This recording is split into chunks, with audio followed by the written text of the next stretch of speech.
Once in a while on expanses.com I come across a gadget whose reputation precedes it, and the Motorola Xoom is one such device.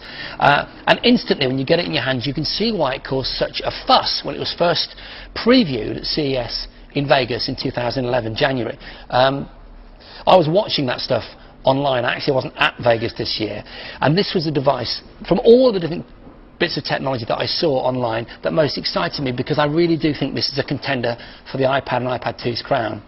In the hands it feels like quality. This is a 5-star device. The build quality is fantastic, the weight is lovely, and just the look, the aesthetics of the design just ooze quality. I'll give you an example. It's not just form as well, it's also function. Look, so when I'm powered down like this, I can just click my finger on the back where it naturally rests, slide my thumb up to unlock it, and I'm into the main device. So that's a power saving device. That's what, you know, that sort of powered down mode is all about. But it's a really subtle ergonomic to get into it.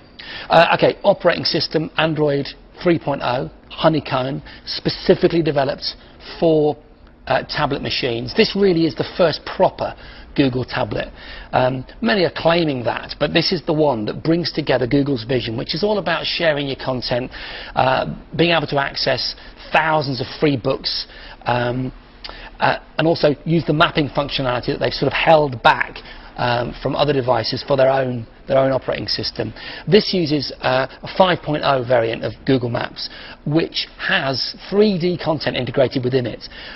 It's a difficult thing to explain, and it's not rolled out in a great many locations at the moment. But in big cities like New York, for example, you get various bits of 3D content that do suggest where navigation is going next. In operation, it's exactly what you'd expect. It's smooth like butter.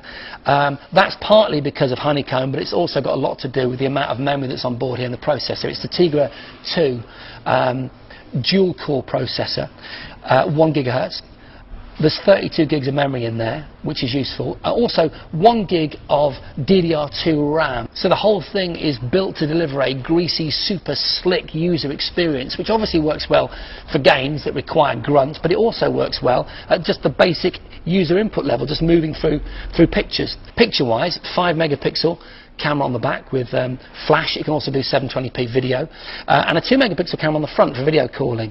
I mean, really, this does everything that people that question Apple's dominance of the tablet market want answered. It does absolutely everything you need. USB, HDMI out, full 1080p video output, DLNA wireless video streaming content. It's just a thing of beauty.